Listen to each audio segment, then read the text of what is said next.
Подпредседателе, почитувани медиуми, почитувана македонска јавност, денес зборуваме за предлог законот за Академија за суди и јавни обвинители. Начинот на избор на суди и јавни обвинители е суверено право на секоја земја, членка на Европската Унија, и не постои европска регулатива која третира оваа материја и од тука произлегува дека власта манипулира со институтот Европско знаменце, но и со материјалните и човечките ресурси кои ги вложува Европската Унија за реформите во Македонија. Факт е дека Академијата за суди и јавни обвинители треба да биде единствената влезна врата за да се стане судија и јавен обвинител. И затоа објективноста при спроведувањето на приемните, завршните испити во Академијата, изборот на управните органи во Академијата треба да биде на ниво на кое нема да може да има политичко влијание и политички да се интервенира и да се избираат кандидати по налог на власта. Имено, според предлог законското решение, во приемната комисија и во програмскиот совет ќе членува лице кое е лично номинирано од министерот за правда при полагање и на писмениот и на усмениот дел од испитот. Тоа ќе значи директно партиско влијание на министерот за правда и негово дискреционо овластување во оценувањето на кандидатите, а со тоа и во изборот на судии и јавни обвинители. Спорно и нелогично е државен службеник да испрашува кандидати за судии и јавни обвинители кои работат како адвокати, стручни соработници во судовите и во обвинителствата, за практична примена на законите во граѓанското и кривичното право, а самиот тој државен службеник нема никаква допирна точка, односно работи како државен службеник, без при тоа да има допир со судската или јавно обвинителската материја. Ова значи дека власта не пропушта да има партиско влијание врз изборот на судии и јавни обвинители уште од самото нивно регрутирање, избирање во Академијата за судии и јавни обвинители. Токму во членот 28 став 5 се предлага државен службеник во приемната комисија по предлог на министерот за правда. Тоа значи дека номинирањето на овој државен службеник од Министерството за правда во приемната комисија директно ќе влијае при приемот на кандидатите во Академијата, но при тоа ќе има и политички притисок од човекот на министерот кон другите членови во приемната комисија. Во член 45, став 4 од предлог законот, писмениот дел од практичниот испит, студии на случај по граѓанско и кривично право, ќе се полага пред комисија наместо како што е актуелното законско решение електронски. И со ова и се дава на комисијата преголемо дискреционо овластување секој член да доделува поени без при тоа да има утврдени законски критериуми. Никаде не е утврдено врз основа на кои критериуми, по која скала или вредности ќе се оценуваат кандидатите за студии на случај.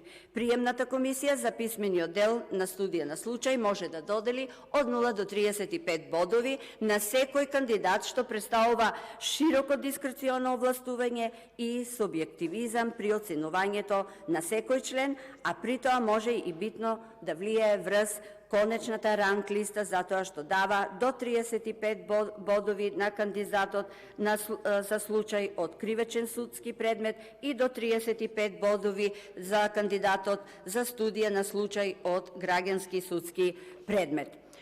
Затоа треба писмениот дел, односно студијата на случај, да се полага електронски без никакво дискреционо одлучување. За устниот дел од практичниот испит, секој кандидат добива од 0 до 5 бодови од секој член на приемната комисија и исто така тука постои можност за манипулација околу поставувањето на прашањата кон кандидатите. Со членот 32 пак став 5 директно се кршат економските и социјалните права на граѓаните гарантирани со Уставот. На огласот за прием на слушатели по апелациони подрачја, едно лице може да се пријави само за едно апелационо подрачје. Постапката за селекција и рангирање на кандидатите за суди и јавни обвинители се одвива за секое апелационо подрачје посебно.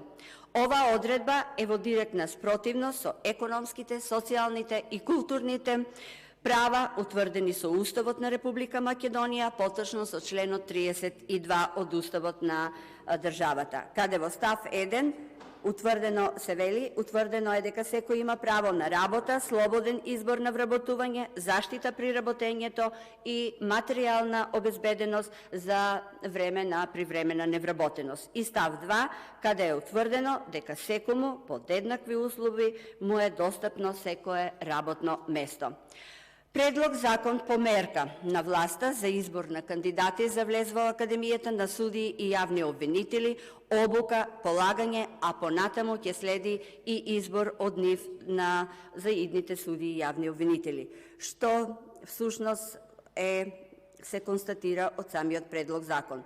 4 години се буткал овој закон за Академија за суди и јавни обвинители и сега се става приоритет на човечкото влијание, можност за пристрасност при оценувањето на кандидатите наспроти електронското полагање и оценување.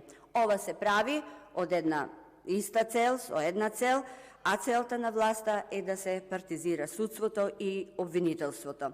Сведоци сме за реакциите на нашите стратешки партнери.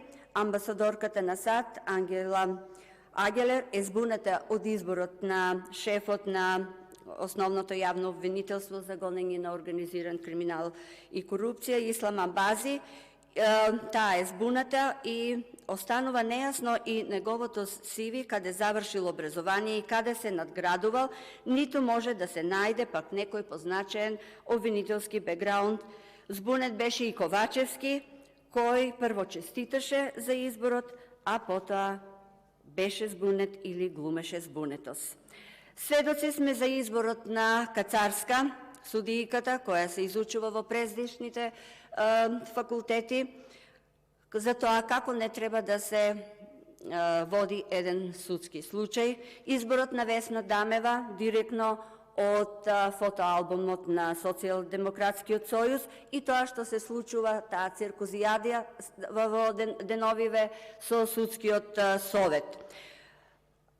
Сведоци сме и на изборот и оставката на екс-председателката на судскиот совет Црвенковска, која што беше поврзана со подметнувањето на листата на изборот на членовите на управниот одбор баш на Академијата за суди и јавни обвинители, и потоа си даде оставка под изговор дека не била подобна за така наречената судска бизнис елита, и притоа никој не ја повика Црвенковска да објасни што значи таа нејзина изјава судска бизнис елита.